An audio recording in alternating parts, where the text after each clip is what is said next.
I'll now hand you over to my best man Dan, who we'll see if he's as eloquent as I am. Oh, it's a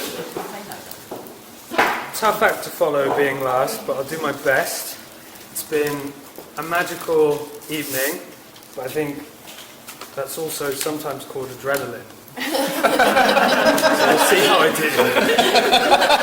do. Welcome everyone. Thank you all for coming. I must say, you're all looking great. We've all waited a long time for this. Fabulous to finally have you all here. Seeing familiar faces, some for the first time in a while, and of course have the opportunity to put faces to names as well. Pooh Master. It's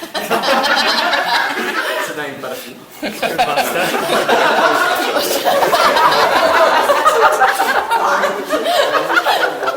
Rosie's also looking absolutely wonderful this evening.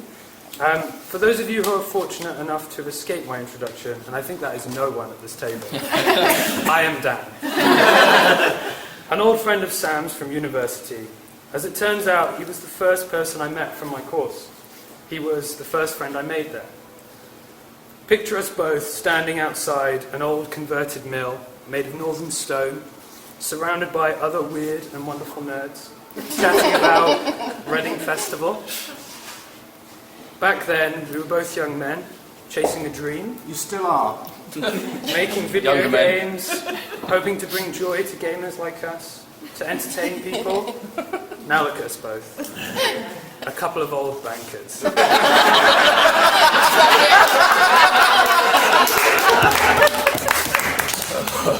Anyway, I suppose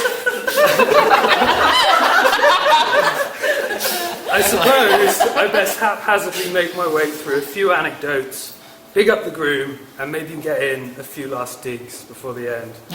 Which I must say has actually been a bit of a task with Sam, particularly as most of the stories I'm about to mention that drop in it also incriminate myself. Over the years, I think it's fair to say we've got into a few scrapes, and one way or another, we've always been there for each other when things have been tough. We've slept rough in St Pancras Station, taken on drunken street thugs, tried desperately to get a finch out of the pub kitchen using nothing but crates and enthusiasm, like some absurd episode of Catch the Pigeon. At 5 in the morning. There are actually 2 bird stories involving that pub, which isn't a lot, but it's weird that it happened twice.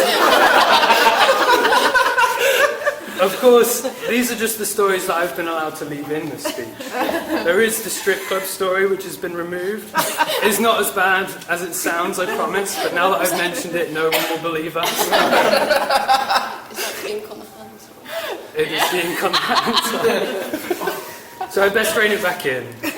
Sam has changed a lot since I've met him in many ways, but in many ways he's still the same Sam that I met that day. He's authentic, sincere, and he laughs at my awful jokes, usually. I'm proud to be his friend, and proud to see him become the work-from-home dog dad I always knew he could be. Now we come to the part of the speech where I talk about how Rosie and Sam met, for which I guess people might think I'm owed some credit. For reasons that will become clear later in this speech, I take absolutely no responsibility. Sometime after we graduated, Sam moved in with Lizzie and I in London. For one of Lizzie's birthdays, I planned a surprise and secretly invited lots of people for pre-drinks, Rosie included. Later, we went out to a metal bar, Scala, and I joked to Sam, I think you and Rosie are really quite similar. Sorry, Rosie. If you guys got married, that would make us brothers. Now, Sam was quite polite that day. He shrugged me off and didn't make much of it. And I thought, yeah, what a silly thing to say. Later, though, we were getting a taxi home, and we all know how bloody polite you two are. So, oh, sorry, I've just lost where I am. I don't remember who started it that day, but one of them offered to pay. And then the other one offered to pay, or split it.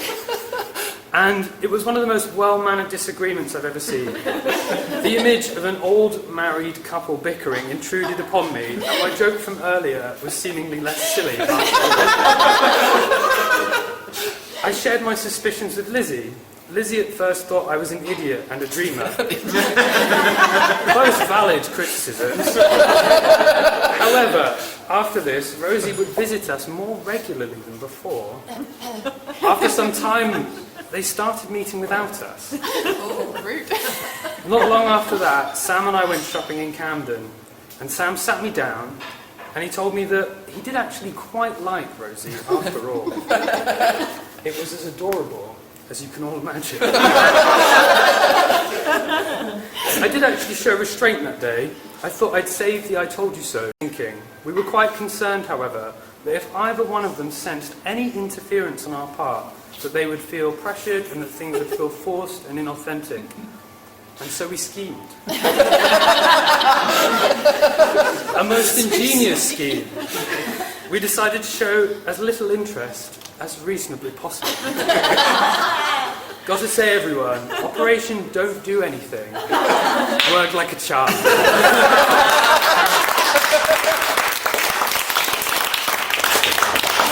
No need to thank me. After all, I literally did nothing. And they've been a solid unit since. And this is getting close to the end of my speech now, so I just want to take a moment to thank everyone involved in the organisation of this magical day. It's been absolutely lovely. There's already been quite a few words said on this, so I'll leave it there. But lastly, I'd just like to manifest raising a glass to Sam, who is now one step closer to actually being my brother. Rosie, please look after him. I'll try. And to the happy couple. Cheers. Cheers. Dan, that was well good. It's all right. Yeah, let's go over to the bar. Dan, that was amazing. Thank you.